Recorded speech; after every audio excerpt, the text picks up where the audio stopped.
Falava com você sobre as viroses que estão para todos os lados. A gente falava sobre essa tal sazonalidade, a gente usa essa expressão, as pessoas perguntam, tem relação direta com as estações específicas. Agora, o que fazer? As mães estão apavoradas, né, correndo para o posto de saúde e tal. E o que é a tal da miosite viral aguda? Se as viroses estão aumentando, a miosite viral aguda também, naturalmente, acaba aumentando? É a pergunta. É importante a mãe procurar ajuda médica se, de repente, a criança começa a desenvolver algum tipo de fraqueza muscular, as erupções, aquelas feridinhas, erupções cutâneas, inexplicáveis. Precisamos saber mais a respeito. Então, vamos prestar serviço esclarecendo a população, a partir de agora, conversando já com ela, a infectologista a doutora Mariela Comecti. Doutora, seja muito bem-vinda. Boa tarde, tudo bem contigo? Prazer em revê-la. Boa tarde, muito obrigada pelo convite. Doutora, já começa definindo para a gente a respeito dessa miosite aguda, é isso? Exatamente. É miosite viral ou miosite benigna. Miosite, na verdade, a gente precisa definir o termo, é a inflamação dos músculos. E essa doença, esse acometimento da musculatura foi reconhecido a primeira vez em meados de 1900, quando as crianças apresentavam, depois de pródromos, ou seja, depois de sintomas respiratórios, síndromes gripais, por exemplo, dores musculares intensas e abruptas. Não era nada que a criança tinha antes, desenvolveu um quadro viral e ela veio acompanhada ou posterior com dores musculares intensas, causando dificuldade até às vezes da criança andar, deambular, ou até mesmo marchas bizarras, ou seja, a criança andar de ponta de pé, ou ela andar com a perna reta, assim, porque ela não consegue dobrar a perna, porque a musculatura está muito dolorida. É uma doença benigna, como o nome já diz, né, que é miosite viral ou miosite benigna, quando ela tem esse quadro agudo e acompanhado de uma doença viral. Pode ser uma doença viral por uma arbovirose, ou seja, dengue, chikungunya, ou pode ser uma doença viral de uma síndrome respiratória, como os vírus da influenza, por exemplo, que costumam dar muito. O que acontece é que a mãe fica desesperada de ver aquela criança naquela situação e acaba levando para o pronto atendimento. É necessário sim levar, porque quadros de marcha bizarra, fraqueza muscular precisam ser avaliados pelo médico. E dentre as coisas que vão ser feitas, além do exame físico, é ver a história clínica dessa fraqueza muscular ou dessa alteração de marcha.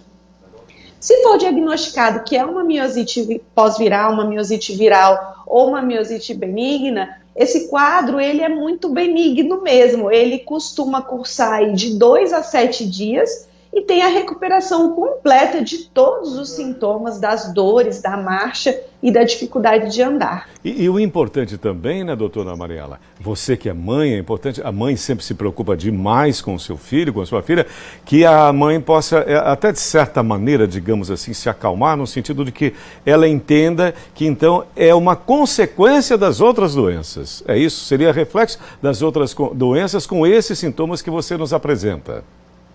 É um acometimento que não é comum, né, de uma doença viral. Então, a inflamação generalizada da musculatura, uma miosite, uma inflamação mesmo, principalmente dos grandes músculos dos membros inferiores, os membros superiores são bem pouco acometidos, mas os membros inferiores, como coxa e panturrilha, eles são muito acometidos. E eles podem estar numa graduação. Às vezes a criança só tem dor no corpo mesmo e ela fica um pouquinho deitada, ela não quer fazer suas atividades, não quer brincar. Mas há uma agressividade maior nessa dor em alguns pacientes, principalmente meninos, em idade pré-escolar e que não tenham completado a caderneta de vacinação, o caderno de vacinação. Esse grupo ele tem maior chance de acometimento da dor mais intensa, da miosite mais intensa, dando até dificuldade de andar.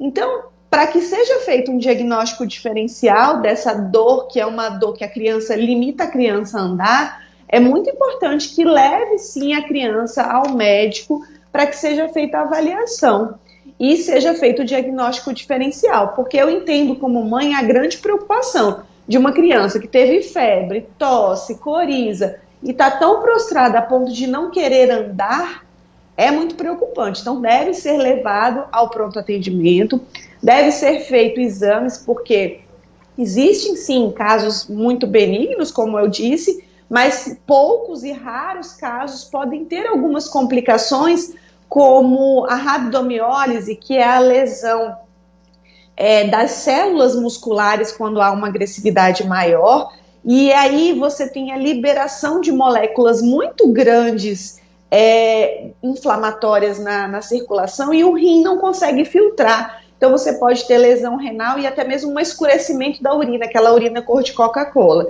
Então, para que não tenha esse caso de complicação, é importante levar para uma avaliação médica. Eu ia te perguntar, doutora Mariela, exatamente sobre o diagnóstico. Então, como você já nos antecipou, eu gostaria de te perguntar também a respeito do tratamento. Posto que a mãe, nós já salientamos, a mãe fica muito apavorada, né? Ela se preocupa de maneira realmente muito séria. Então, como é feito esse tratamento?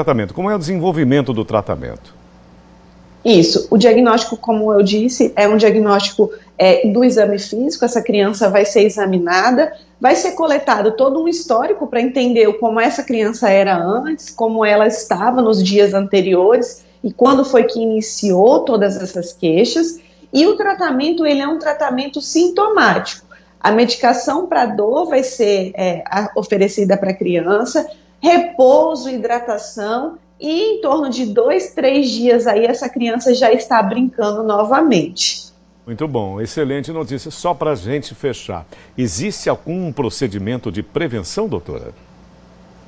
Na verdade, as viroses, é muito difícil a gente falar em prevenção quando a gente fala de criança pequena, né?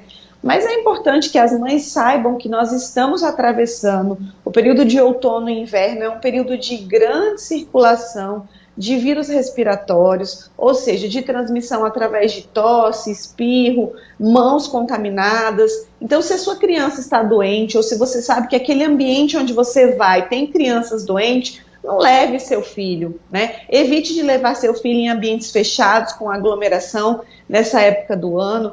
Aerar bem os ambientes, a casa, deixar que no período onde o tempo está um pouquinho mais quente, que dá para abrir a janela, entrar um ventinho, trocar o ar de casa é muito importante. E na escola, se você souber que tem alguém doente, conversar com os pais, né, no grupo de pais, que criança doente não deve ir para a escola, porque só fazendo o isolamento em casa que a gente consegue diminuir aí a taxa de transmissibilidade das doenças virais durante esse período, principalmente no ambiente escolar. Perfeito. Doutora, como sempre, te agradeço demais pela sua contribuição, o seu tempo, que eu sei é muito precioso, as orientações sempre necessárias para acalmar também as mamães que estão nos acompanhando. Doutora Mariela, mais uma vez, muito obrigado por tudo, uma excelente tarde, doutora.